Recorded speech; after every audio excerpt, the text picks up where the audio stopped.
Construction worker feeds disabled boy during work without knowing he's a millionaire's son.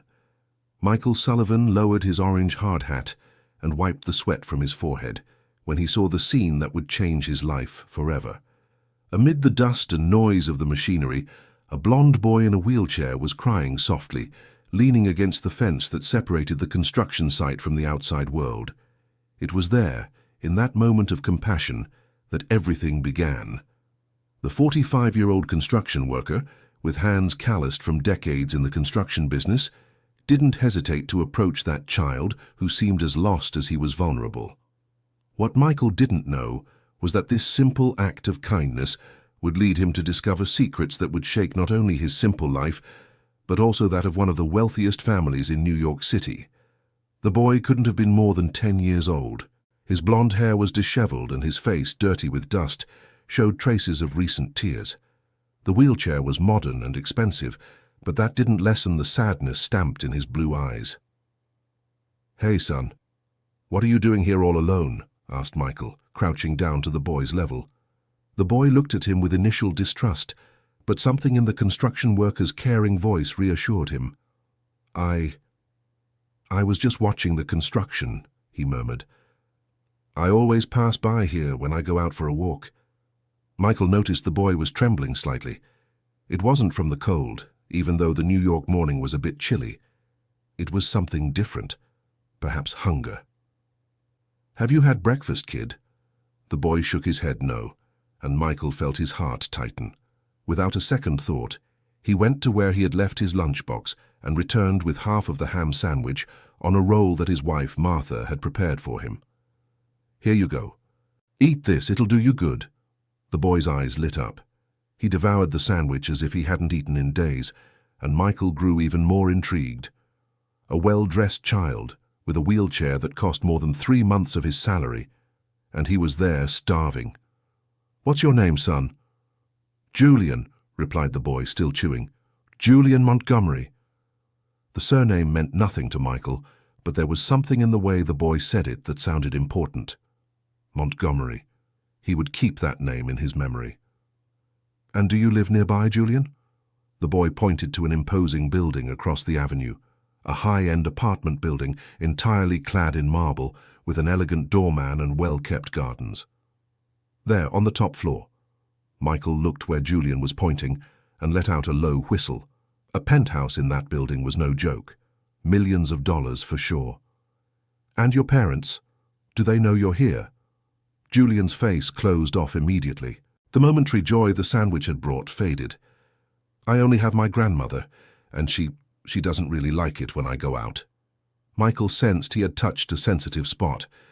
He decided not to press for now. "All right, son.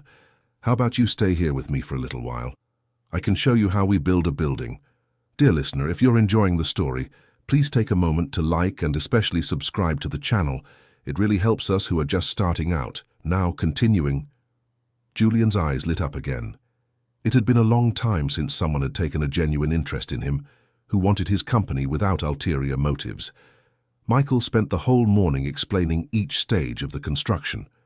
He showed how the workers set up the rebar, how the concrete mixer worked, how each pillar was essential to the structure. Julian absorbed every word with an impressive curiosity for a child his age. "Uncle Michael, do you have kids?" The question caught Michael by surprise. He stopped adjusting a plank and looked at the boy. "Yes, I do. 3. Ashley is 15, Tyler is 12, and the little one, Lily, is 8 years old." "They must be very happy," said Julian, with a sadness that shouldn't exist in a child's voice. "Why do you say that, son?" Julian was silent for a moment, playing with the wheels of his chair. "Because you seem like a really cool dad. I bet they can leave the house whenever they want, play with other kids, go to a regular school." Michael began to understand there was much more to this situation than he had imagined. A rich kid in a wheelchair, apparently alone and hungry. What kind of life was that? "Julian, tell me something. Doesn't your grandmother let you leave the house?" The boy looked around as if afraid of being overheard. "She says it's dangerous, that people might hurt me, that because of the chair I'm more fragile." Michael felt a wave of indignation. That was no way to treat a child. A disability wasn't a prison. And today? How did you manage to get out? The nurse who takes care of me stayed up late last night. She was really tired and ended up dozing off. I managed to get out without making a noise. Michael looked at his watch. It was past 10 in the morning. Won't your grandmother notice you're gone? Julian shrugged, but Michael saw the worry in his eyes. I always come back before lunch. Mrs. Eleanor only wakes up after 11. Mrs. Eleanor. Michael filed away another name. He was starting to put a puzzle together in his head, and he didn't like what he saw. Julian, let me ask you something. Are you happy? The question was simple, but the boy took a long time to answer. When he finally did, his voice was choked. I think I don't even know what being happy is anymore, Uncle Michael. Those words pierced the construction worker's heart like a sharp blade. He himself came from a humble family, had known hardship in childhood, but he had always had love. He had always had the freedom to be a child. You know what, Julian? How about you come here every morning you can? I'll always share my lunch with you, and I can teach you more about construction. What do you say? The smile that spread across Julian's face was the most beautiful answer Michael could have received. From that day on, a silent routine was established. Julian would show up at the construction site always between 9 and 9:30 in the morning, when he managed to escape the nurse's watch. Michael always set aside part of his food for the boy, and the two would spend hours talking. Julian was smart, very smart. He asked insightful questions about engineering, math, physics. Michael, who had only studied up to the 8th grade, was impressed by the boy's thirst for knowledge. Uncle Michael, why don't buildings fall down? It's because of the structure, son. Come here, I'll explain. Michael improvised lessons with pieces of wood and iron, showing how forces were distributed, how each element had its function. Julian absorbed everything with impressive ease, but it wasn't just knowledge the boy was seeking there. It was affection, attention, the feeling of being important to someone. After 2 weeks of this routine, Michael began to notice strange things. Julian sometimes arrived in the same uniform as the day before. Other times, he seemed not to have bathed, and always hungry. Julian, tell me something. Doesn't your grandmother make breakfast for you? The boy shifted uncomfortably in his chair. Mrs. Eleanor doesn't like to get up early. And the nurse sometimes forgets. Michael began to understand the neglect was greater than he had imagined. A child couldn't be forgotten. Not like that. And lunch? Dinner? There's always food, but sometimes I can't reach it. And when I ask for help, Grandma gets mad because I'm bothering her. Michael clenched his fists.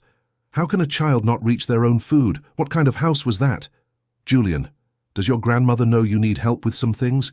She says I have to learn to manage on my own, that I can't depend on others forever. Michael shook his head, indignant.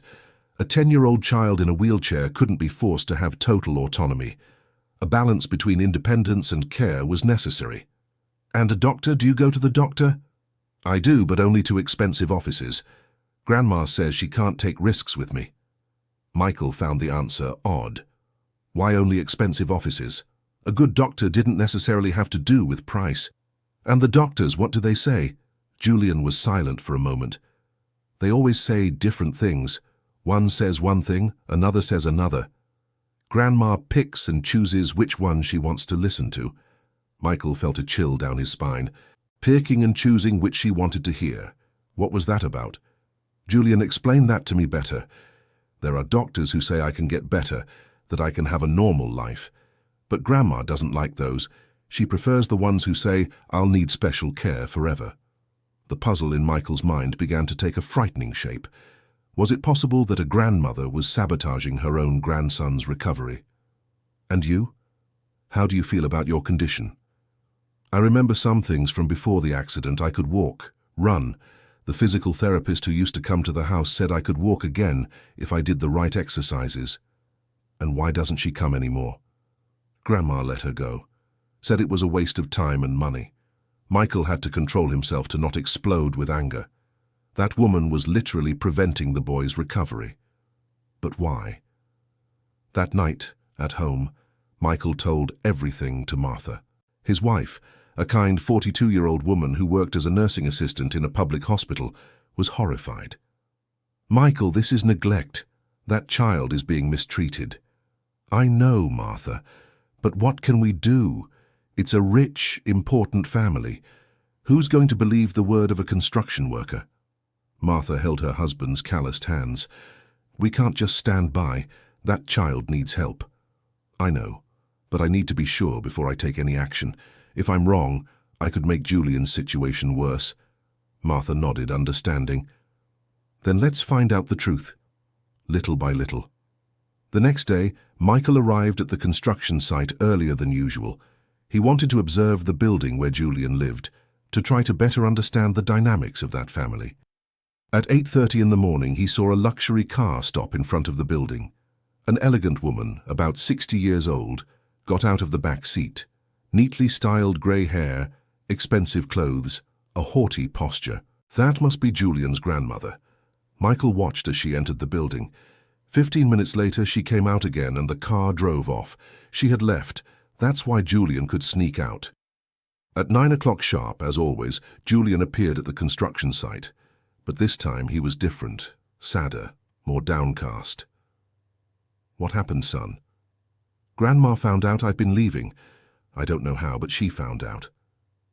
Michael felt his stomach sink. "And what did she say?"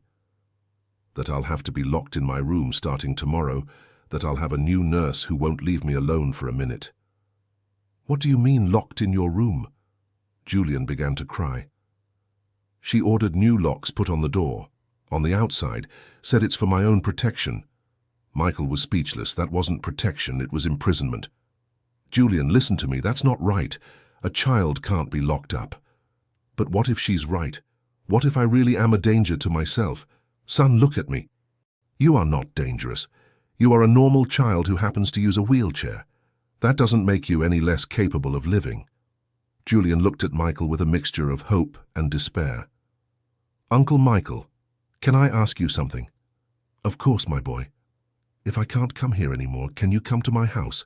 Can you tell my grandma that I'm not dangerous?" Michael felt his heart break. How could he explain to a child that the adult world was sometimes too cruel? "Julian, I will do everything in my power to help you. I promise." Dear listener, if you're enjoying the story, please take a moment to like and especially subscribe to the channel. It helps us a lot as we're just starting out, now continuing. That was the last morning Julian managed to visit the construction site for 2 weeks. Michael kept looking at the building, hoping to see the boy, but he didn't appear anymore. The construction worker's anguish grew each day. He couldn't concentrate on his work, he couldn't sleep properly. Martha noticed how her husband was suffering. "Michael, you need to do something." "But what, Martha? I can't just knock on a penthouse door and demand to see the boy." "No, you can't, but you can try to talk to her." Michael thought about his wife's suggestion. Maybe it really was the only way out. On Saturday morning, Michael dressed in his best clothes and went to the building where Julian lived. The doorman, a friendly, middle-aged man, received him with some suspicion. "How can I help you?" "I'd like to speak with Mrs. Eleanor Montgomery." "Do you have an appointment?" "No, but it's about Julian. It's important." The doorman hesitated. Michael realized the man knew something. "Look, sir, it's just that Mrs. Eleanor left orders not to receive visitors, especially about the boy. Please, I only want what's best for the child." The doorman looked around and lowered his voice. "You're that construction worker from the site across the street, right? Julian talked about you." Michael nodded, hopeful. "Talked?" "He told me he had a friend at the construction site, that you were really nice to him. I hadn't seen the boy that happy in a long time." "And now?" The doorman shook his head, sad. "Now he doesn't leave the apartment anymore, not even for the building's internal garden. Mrs. Eleanor said he was too agitated, that he needed more control." Michael felt a wave of anger. "That's not right. A child can't be a prisoner." "I know, but what can I do? She's the legal guardian, and she has a lot of money, a lot of power." Michael understood he wouldn't get past there, but he had planted a seed. The doorman was also worried about Julian. "If anything happens to the boy, let me know." My name is Michael Sullivan. I work at the construction site right across. The doorman nodded. You can count on it. My name is Arthur. Michael returned home more determined than ever. He needed to find a way to help Julian.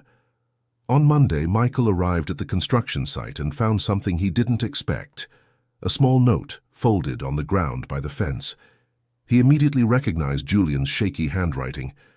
Uncle Michael, I managed to throw this out the window. Grandma locks me in all day. I just wanted to thank you for being my friend. Julian. Michael read the note 3 times, feeling the anger grow in his chest. This had already crossed all limits. That same afternoon, Michael looked for Martha at the hospital where she worked. Martha, I need your help. Professionally. How so? You know people from Child Protective Services, right? From social services? Martha nodded. I know a few people, yes. Why? Michael told her about the note, about Julian's situation. Michael, this is very serious. Locking up a child is a crime. I know. But how do we prove it? It's the word of a construction worker against a millionaire's. Martha thought for a moment. Let me talk to Dr. Sarah. She's a psychologist at the hospital and works with cases of child neglect. Maybe she has some idea. 2 days later, Carmen came home with news. Michael, Dr. Sarah said that if we have proof of neglect, we can indeed file a report, but we need evidence. What kind of evidence? Photos, videos, witnesses, something that proves the mistreatment. Michael thought of Arthur, the doorman. Maybe he could help. The next day, Michael looked for Arthur again. Mr. Arthur, you said you were worried about Julian. How about we do something to help him? Arthur looked around nervously. What kind of thing? Can you document when the boy doesn't leave the apartment? How many days in a row he goes without fresh air, without sunlight? Arthur considered the proposal. Yes, I can. I have a notebook where I note the comings and goings of the residents. It's part of my job. And photographs? Can you photograph the boy at the window? That's more complicated. If Mrs. Eleanor finds out, I'll lose my job. Michael understood the doorman's concern. Then let's start just with the notes, okay? Arthur agreed. During the following week, Michael received daily information from Arthur.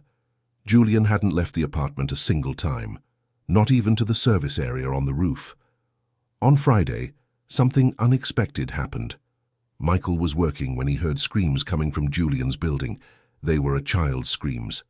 Michael dropped his tools and ran to the sidewalk. Other workers followed him. The screams were clearly coming from the top floor of the building. Mr. Arthur, Michael shouted toward the lobby. The doorman appeared, visibly upset. It's Julian. He's having an episode. He's been screaming for an hour now. An episode of what? I don't know. Mrs. Eleanor won't let anyone go up. She said it will pass. Michael couldn't control himself. What do you mean it will pass? The boy needs help. I know, but... The screams grew louder. It was Julian's voice, clearly in despair. Michael made an impulsive decision. Mr. Arthur, either you take me up there or I call emergency services. Arthur hesitated, but Julian's screams were heartbreaking. All right, let's go. Michael rode the elevator up 15 floors with his heart racing. The screams continued, coming from the end of the hallway. When they reached the apartment door, Michael knocked hard. Mrs. Eleanor, it's Michael Sullivan, a friend of Julian's. The boy needs help. The door opened partially.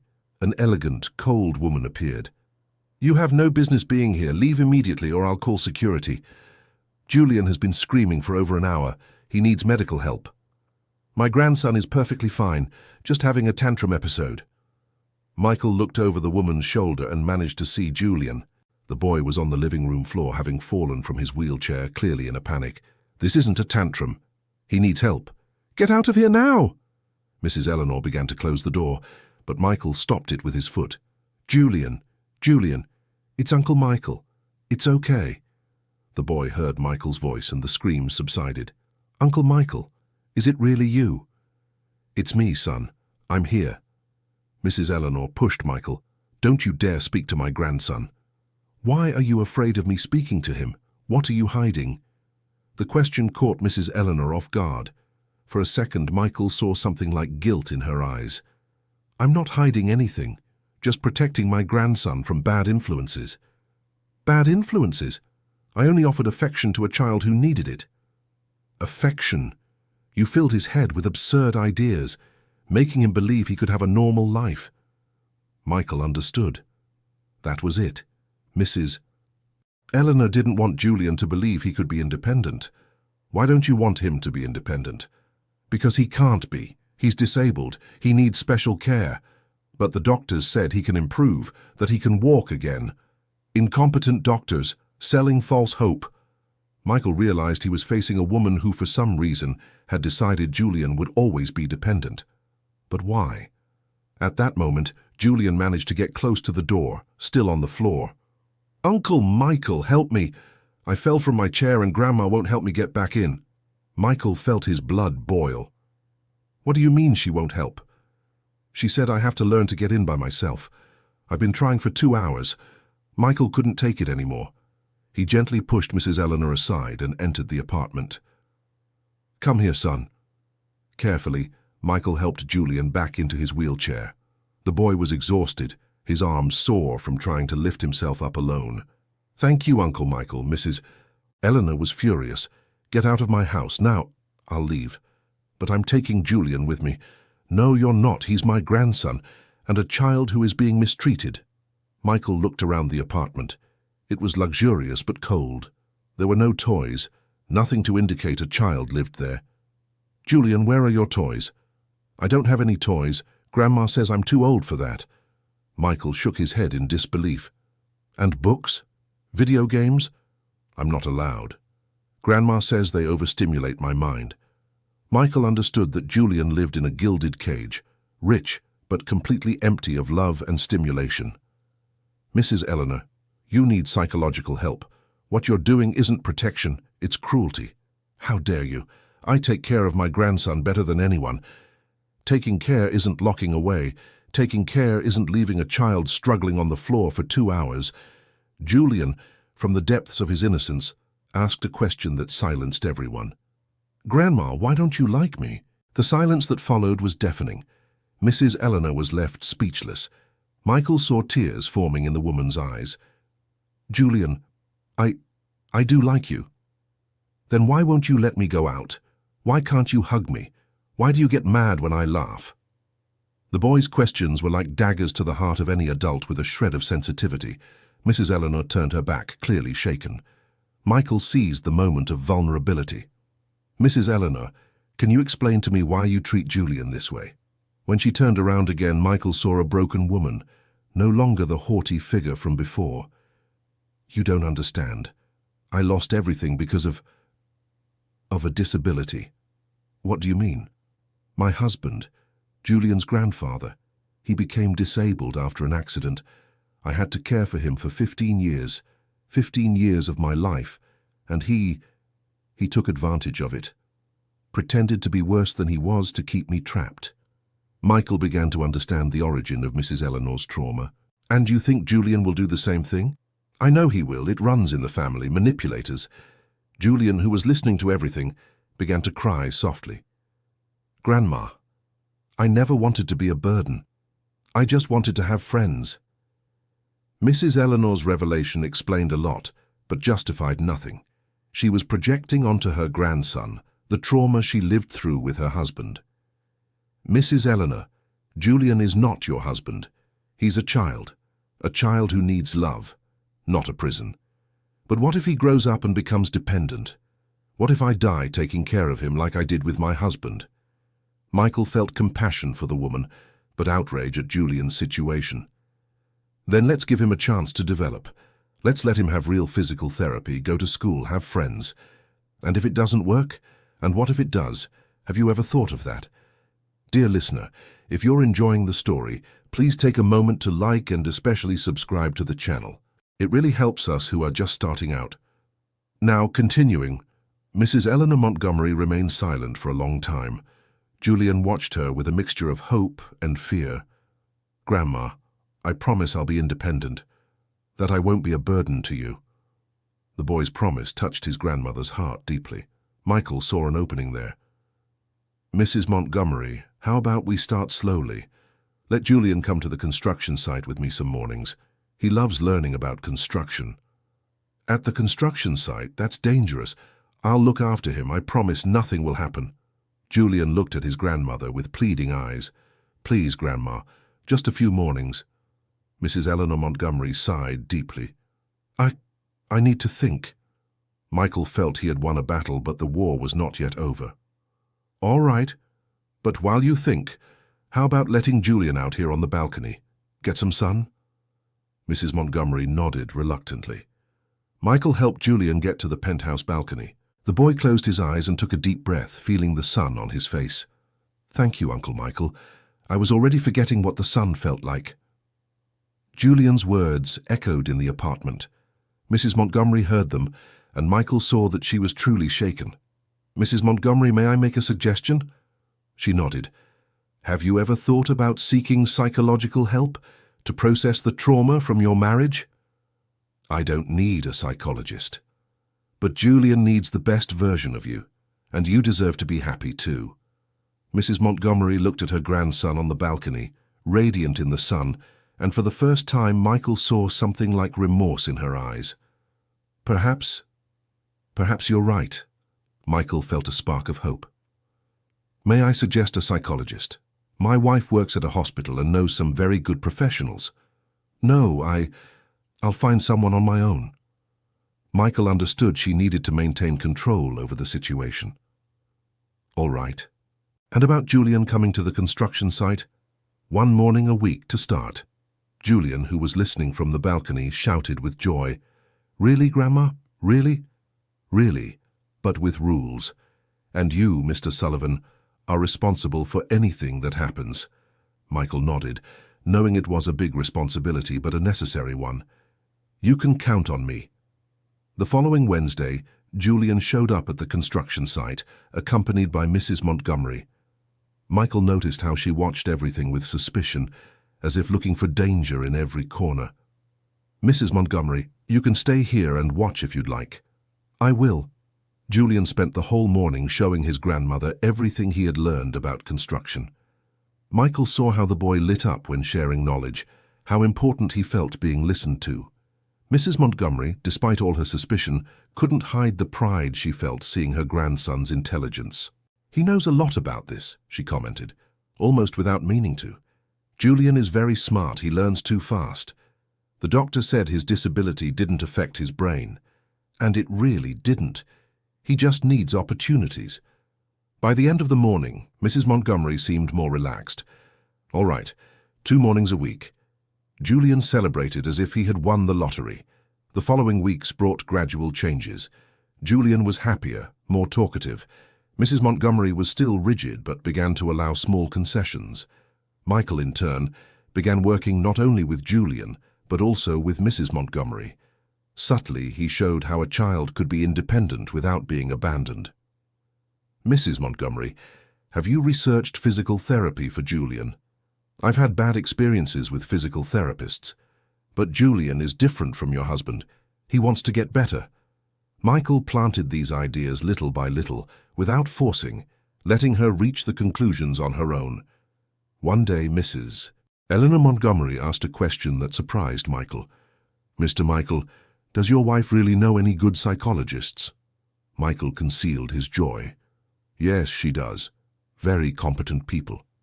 I would like a recommendation. Of course. I can ask her to write down some names. It was the beginning of a new phase. Mrs. Eleanor started therapy and, slowly, began to understand how her traumas affected her relationship with Julian. Julian, in turn, went back to physical therapy. Michael accompanied the first session and was impressed by the boy's determination. Uncle Michael, the physical therapist said I might be able to walk again. I knew it, son. I always knew. Julian's improvements were visible. He was stronger, more confident, and Mrs. Eleanor, despite her fears, began to take pride in her grandson's progress. One day, Mrs. Eleanor made an announcement that left Julian euphoric. Julian, we are going to enroll you in a school. Really, Grandma? A real school? A real school. With other children. Julian hugged his grandmother with a strength she didn't expect. Michael saw tears in the woman's eyes and understood she was truly changing. School brought new challenges, but also new joys. Julian made friends, discovered talents, developed socially. Michael followed everything closely, always ready to help when needed. He had become a father figure to Julian, something the boy had never had. "Uncle Michael, can I ask you a question?" "Of course, my son. Can you be my adoptive father?" The question caught Michael off guard. He knew Julian had no father, that he had lost his parents as a baby, but he hadn't expected that statement. "Julian, I already consider you a son in my heart. But I wanted it to be official, so I could call you Dad." Michael talked to Martha about Julian's request. His wife, who had already grown fond of the boy, was completely in favor. "Michael, that boy needs a real family. But what about Mrs. Eleanor? She is his grandmother. We can talk to her. Maybe she'll accept a shared custody arrangement." The conversation with Mrs. Eleanor was easier than Michael expected. "Mr. Michael, Julian needs a father figure, and you already fill that role. You wouldn't mind?" At first I would have minded, but after therapy I understood that love doesn't divide, it multiplies. The adoption process was long, but Julian followed every step with anxiety and joy. "Uncle Michael, when the papers are done, can I call you Dad?" "You can, my son. It will be the greatest honor of my life." During the process, Julian continued to progress in physical therapy. His first steps with crutches were celebrated by the whole family. Michael, Martha, their 3 children, and even Mrs. Eleanor. "Grandma, did you see? I managed to walk." "I saw, my grandson. I'm so proud of you." Mrs. Eleanor's transformation was impressive. Therapy had helped her separate the trauma of the past from the reality of the present. On the day the adoption was finalized, Julian was radiant. Michael had never seen the boy so happy. "Dad, now I have a real family. You always had one, my son. Now it's just official." The celebration party was at the construction site where it all began. The workers who had followed Michael and Julian's story were moved to see the boy calling Michael Dad. "Mr. Michael, you saved that boy," said one of his colleagues. "Actually, he saved me. He taught me what unconditional love is." Julian, now with almost full mobility, ran around the construction site showing everything to his younger siblings. Lily, Michael's youngest daughter, had become inseparable from Julian. "Julian, are you going to live with us now?" "Yes, I am, Lily. But I'll also keep visiting Grandma." Mrs. Eleanor Montgomery, who had been watching the party from afar, approached Michael. "Mr. Michael, thank you." "For what, Mrs. Eleanor?" "For not giving up on Julian, for not giving up on me." Michael smiled. "That's what family is. We don't give up on each other." Julian's new routine involved splitting his time between Michael's house and Mrs. Eleanor's apartment. But now it was a healthy division based on love, not obligation. Julian excelled in school, especially in math and science. His experience on the construction site with Michael had sparked a passion for engineering. "Dad, when I grow up, I want to be a civil engineer. I want to build buildings like you." "You'll be an amazing engineer, my son. And you can be my partner. You understand construction better than anyone." Michael was moved by the proposal. The idea of having a son who was an engineer and who also wanted to work with him was more than he had ever dreamed of. The story of Michael and Julian spread through the neighborhood. Many people were inspired by the transformation of both of them. Mrs. Eleanor began to be sought out by other grandparents facing similar difficulties. "How did you manage to change?" asked a lady who also cared for a grandchild with a disability. "By understanding that protecting is not imprisoning. It's giving the person the tools to be independent." The wisdom Mrs. Eleanor had gained through pain became help for other families. Michael, in turn, became a neighborhood reference for families who needed guidance on inclusion and accessibility. "Mr. Michael, my son also uses a wheelchair. Can you give me some tips?" Michael always said the same thing. Treat him like a child, not a victim. Give him challenges, not pity. The construction site where it all began was finished. On the last day of work, Michael took Julian for a special visit. "My son, this is where we met. Do you remember? How could I forget? It was the most important day of my life. Why? Because it was the day I gained a father. Michael hugged Julian, looking at the building he had helped construct. You know something, Julian? I've built many buildings in my life, but none were more important than building our family. Julian smiled. Dad, can I tell you a secret? Of course. When I was little and locked in my room, I dreamed that one day someone would save me. I never imagined it would be a construction worker.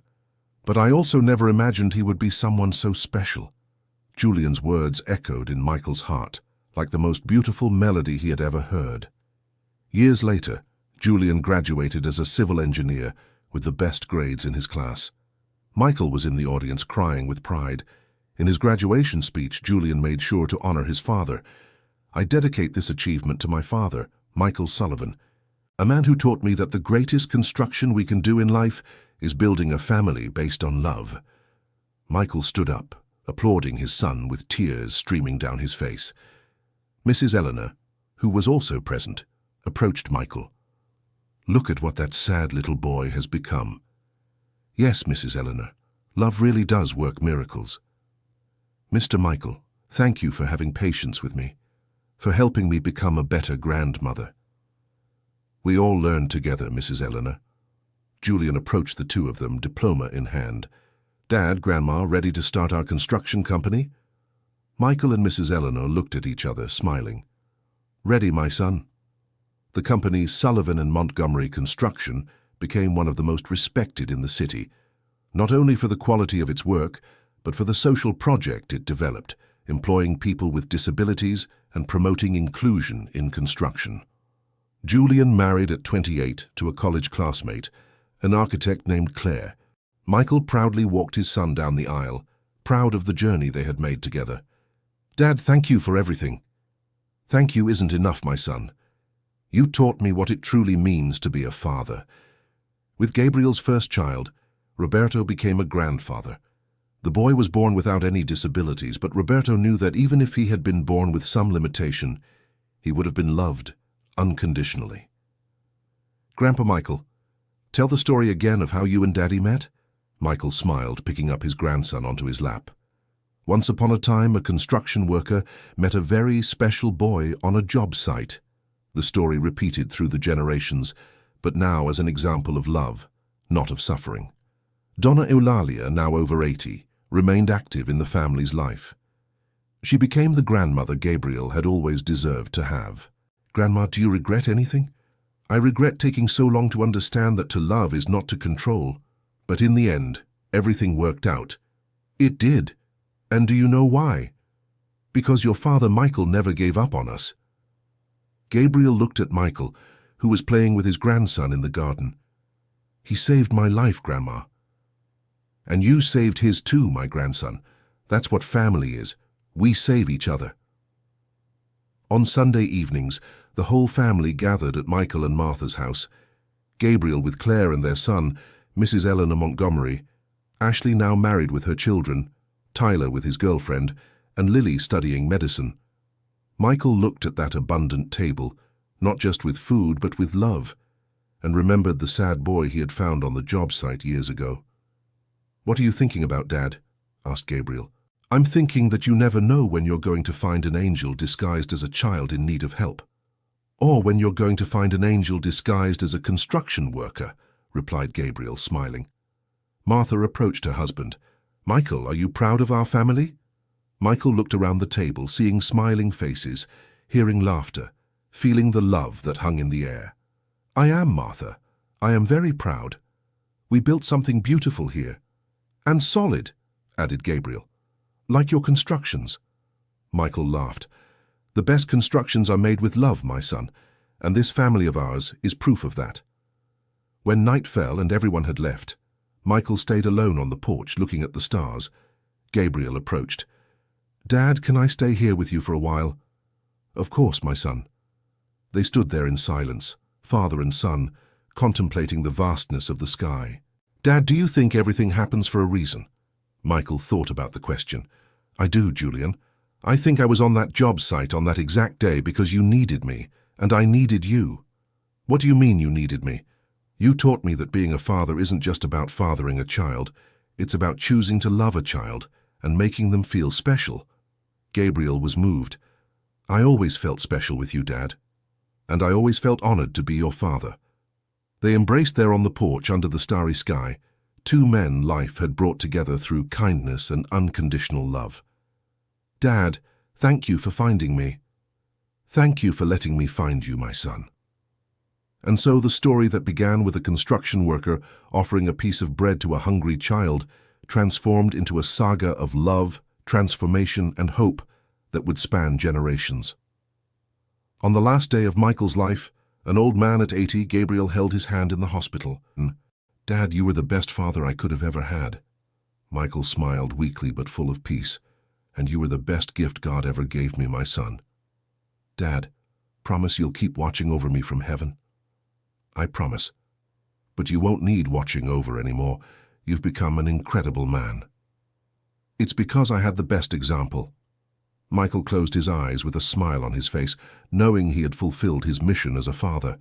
He had taken a broken boy and turned him into a man of integrity. At Michael's funeral, Julian gave the most moving speech anyone could give about a father. My father taught me that family isn't about blood. It's about choosing to love someone every day. It's about not giving up when things get tough. It's about building bridges where others see chasms. The church was packed. Workers, engineers, families Michael had helped throughout his life, all united by the pain of loss, but also by gratitude for what he had represented. Michael Sullivan was a bricklayer, but he didn't just build buildings, he built lives, he built hope, he built families. Mrs. Eleanor Montgomery, now 85 but still sharp, approached Julian after the funeral. Julian, your father was a special man. He was, Grandma, he saved our family. And now it's our responsibility to continue his work. Julian nodded. I will continue, Grandma. I'll teach my son to love as he taught me. And so it was. Michael Sullivan's lesson of love and inclusion lived on through the generations. His grandson grew up knowing that disability was not a limitation, that love had no barriers, that family was the most important construction of all. The company, Sullivan and Montgomery Construction, continued to grow, always faithful to Michael's values, treating everyone with dignity, giving opportunities to people with disabilities, building not just buildings, but inclusive communities. Julian became a speaker, telling his and Michael's story in schools, companies, and conferences.